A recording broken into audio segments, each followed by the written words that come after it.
Halo Rise and Shine, gue Ernest Prakasa mau mengucapkan selamat buat 20 tahunnya mengudara Bang Awang. Luar biasa 20 tahun. Kalau jadi penyiarnya aja 20 tahun, usianya berapa ya? Kongres ya Wang, semoga bisa menjadi inspirasi buat yang baru-baru, yang muda-muda, dan bisa menularkan semua ilmu dan pengalamannya ke generasi penyiar yang berikutnya. Amin. Rise and shine, rise and shine, rise and shine. Aku hanya bermain dengan kaset dan radio di dalam kamar. Berpura-pura seperti sedang siaran. Ibuku tersenyum-senyum melihatku. Halo, namaku Awang. Aku lagi siaran nih. Buat yang mau minta lagu atau kirim salam, tunggu ya. Nanti Awang bacain. Awang kecil, sejak dulu memang pingin banget jadi penyiar di radio. Salah seorang yang menginspirasinya adalah Gary Mursito Adi, saudara tertua ibu. Kami biasa memanggilnya Pak Denunu. Beliau adalah pejuang sekaligus pekerja radio sejati, di mana sejak awal berkarya hingga akhir hayatnya, beliau habiskan di radio. Dan kesempatan itu baru datang ketika Awang melanjutkan sekolahnya di English Department Universitas Kristen Setyawacana Salatiga. Berbekal suara cadel yang kemudian malah menjadi salah satu ciri khas Awang. Perjalanannya di Radio Zenith itu pun bermula di tahun 2000. Melangkah sendiri di tengah gelap malam. Tahun 2005, Awang pindah ke kota Semarang dan melanjutkan karirnya untuk mengudara di Radio RCT FM. Di kota ini profesinya mulai melebar ke dunia kreatif, MC, sound editing, DJ, dan juga voice over. 5 tahun kemudian, Awang memutuskan untuk melebarkan sayap ke kota wisata Yogyakarta, tepatnya ke Radio Jeronimo FM. Di radio ini, salah satu programnya yang sempat menjadi hits adalah serial drama komedi Kos-Kosan Gayam.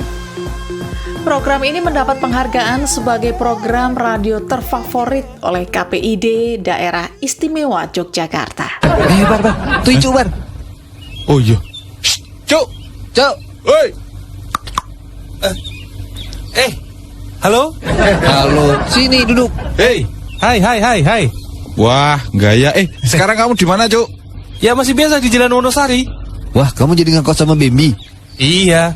Kok tumben jam segini udah kamus? Ke perpustakaan. Sebentar. Joko kan?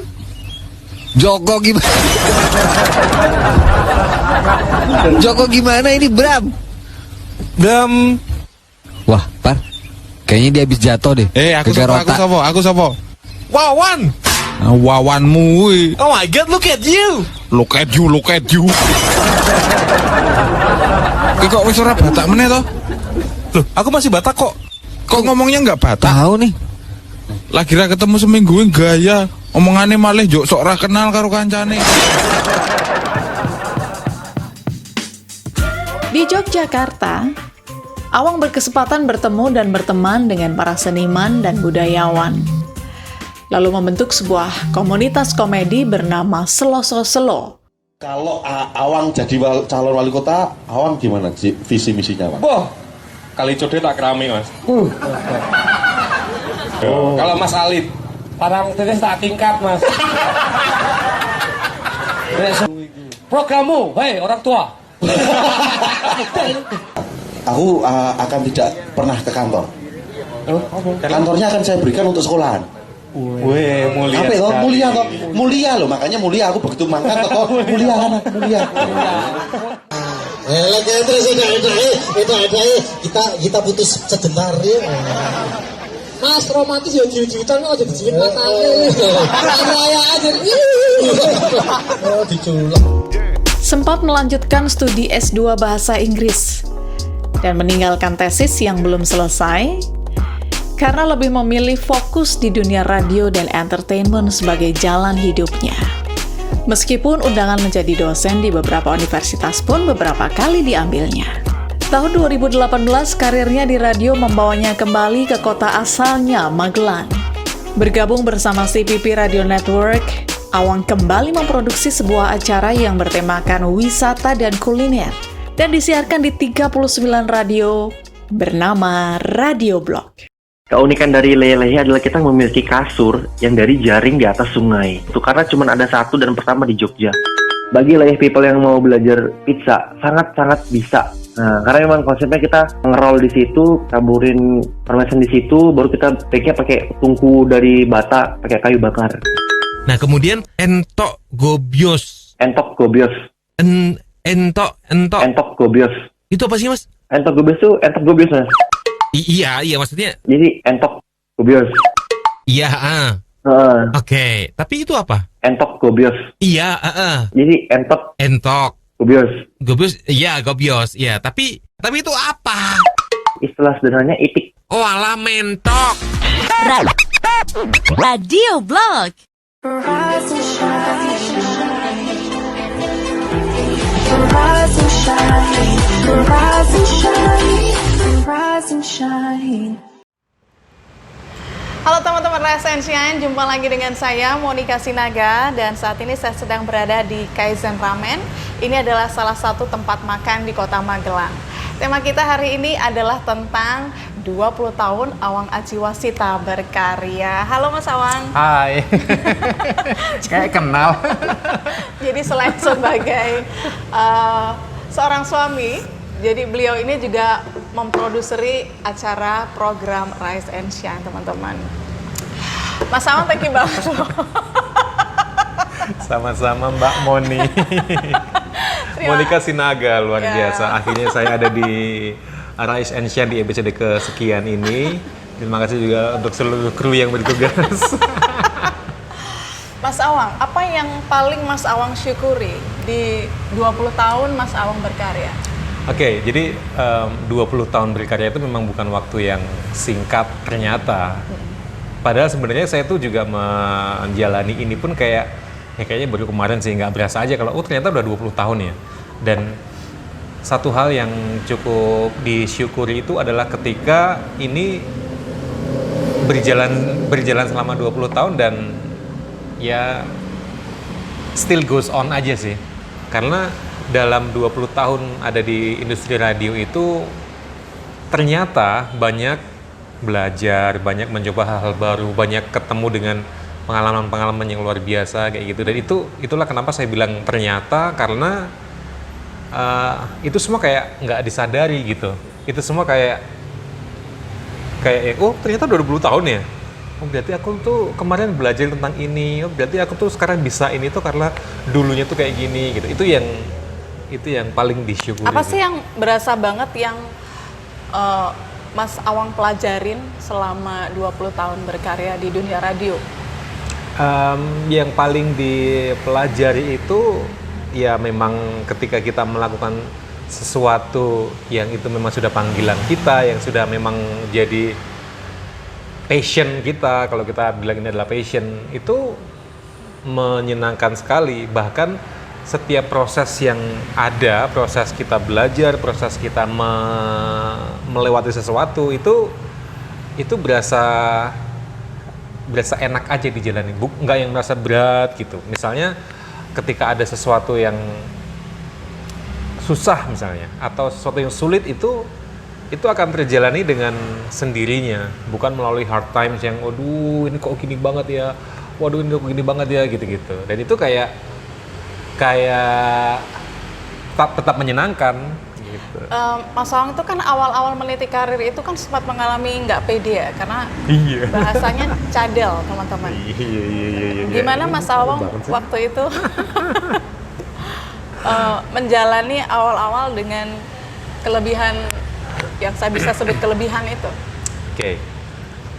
Awalnya karena menjadi seorang penyiar radio, jadi saya siaran itu sejak tahun 2000, dan menjadi seorang penyiar radio itu sebenarnya waktu itu di tahun 94, 95 gitu-gitu kayaknya being a broadcaster is everyone's dream kayaknya ya, karena radio itu jadi, pokoknya siapapun yang siaran, siapapun yang ada di radio itu superstar gitu. Itu semuanya kayak semuanya mendambakan keren ya gitu ya. Nah, waktu SMP gitu itu saya tuh kepikirannya kayak asik ya jadi penyiar radio ya gitu.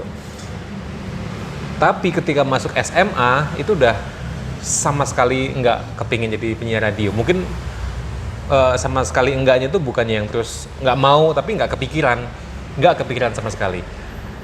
Jadi karena waktu itu banyak main basket, banyak ngeband kayak gitu, jadi aktivitas dengerin radionya hanya sekedar aku dengerin radio. Tapi fokusku waktu itu ya pengen jadi pemain basket, pengen jadi pemain band gitu-gitu. Masuk kuliah itu ketika akan masuk ke dalam sebuah radio ngelamar jadi penyiar itu kayak kan dikasih tahu tuh, Wang tuh ada lowongan tuh di Salatiga waktu itu, di Radio Zenith itu ada lowongan. Tapi aku cadel gitu, aku tuh nggak bisa ngomong R gitu, nggak bisa. Dan aku sudah nggak kepikiran jadi penyiar radio sejak SMA. Ketika kuliah kok ada yang nawarin, ya udahlah, kalaupun keterima ya keterima, enggak ya enggak gitu. Itu waktu itu kayak gitu, waktu itu yang bener-bener kayak ya nothing tulus aja sih gitu. Dan memang nggak pedenya adalah cadel, dan aku tuh ngerasa suaraku tuh cempreng, apalagi di awal-awal itu kayak ya ampun, waktu training kan direkam tuh pakai kaset. Pas dengerin itu kayak ya ampun, yang keburu-buru lah, yang so asik lah gitu-gitu. Itu tuh kayak kok gini sih gitu. Dan itu emang bener-bener nggak pede. Tapi dengan kondisi saat itu, kemudian Radio Zenith nerima, Mas Awang itu merasa itu sebuah keberuntungan atau Radio Zenith kecolongan atau? Zenith menerima karena mungkin dia bisa melihat ada mutiara dalam kue. Nggak tahu. Mungkin ya karena aku itu tipe orang yang banci tampil, yang suka perform gitu. Karena waktu itu kadang suka MC, kadang suka tampil sebagai anak band gitu-gitu. Nah, ketika ditawarin penyiar itu kayak ini nggak jauh-jauh dariku gitu. Cuman kan aku kepikirannya wah suaraku aja kayak gini. Dan ketika diterima di Zenith itu kan bilangnya akan di training. Nah, itu yang membuatku oke, akan di training kok. Ada gitu. kesempatan untuk belajar. Ada kesempatan untuk belajar dan ada kesempatan untuk Radio Zenith trainernya itu melihat kekuranganku. Jadi aku apa adanya. Jadi ini jadi inget tips untuk teman-teman yang mungkin kepikiran atau sedang mendaftar penyiar radio kayak gitu. Pas lagi training, atau sebenarnya bukan hanya radio aja ya, pokoknya pas lagi training at any level itu justru tunjukin apa adanya kita. Jelek nggak apa-apa. Kalau si Panji Pragiwaksono tuh bilang untuk segala sesuatu yang pertama kali kalau kita terlihat jelek nggak apa-apa karena emang jelek gitu. Jadi pas itu juga ya udahlah, loss aja lah, mau dikritik. Jalani prosesnya. Jalani proses dengan apa adanya kita gitu. Dan bener, ini kamu tuh cadel ya? Iya mas, waktu itu waktu training kan cadel ya? Iya mas. Iya mas. Nah itu aku udah iya mas, tenan lagi. Wah iya ya sudahlah gitu. Tapi Mas Dewa waktu itu, Mas Dewa Dirgantara, beliau bilang ya udah, justru jadiin cadelmu itu jadi satu ciri khas gitu. Kok menarik ya gitu. Jadi ketika ada sesuatu yang ketahuan ini keren nih dari seorang awang, nggak apa-apa, itu malah jadi ciri aja. Itu jangan jadi penghambatmu, kamu tetap aja. Kok ada angin segar ya? Kok aku menemukan satu harapan besar di sini gitu. Oh ya udah, akhirnya ya ini cadel ini tidak terpikirkan lagi, training seperti biasa. Dulu tuh kalau training itu ya datang, ambil kaset kosong, kaset pita gitu, nggak tahu ya. Oke, terus rekaman, habis rekaman kasih ke Mas Dewa. Besoknya atau 2 hari lagi datang lagi, kita review dulu. Oke, setelah di tape gitu, ini kamu kecepatan di sini nih. Oh ini kamu terlalu gini. Oke, Pak catetin semua. Nah sekarang rekaman lagi. Nah sekarang rekaman lagi dengan evaluasi itu. Itu berlangsung terus kayaknya waktu itu 2 minggu kalau nggak salah, 2 minggu atau 3 minggu gitu. Dan siaran pertama gitu. Tanggal 1 Mei 2000.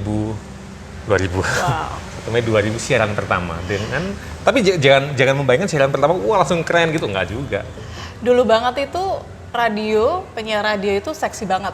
Sampai sekarang dong. Mereka karena mungkin pada saat itu belum banyak kompetitor ya, media tuh belum sebanyak sekarang ini gitu. Jadi mirip-mirip 11-12 jadi artis meskipun artis lokal penyiar radio. Nah, bagaimana Mas Awang melihat dunia radio di hari-hari sekarang ini? Kita siapkan hati, kita besar hati, anggap aja ibu memang udah waktunya sekarang gitu.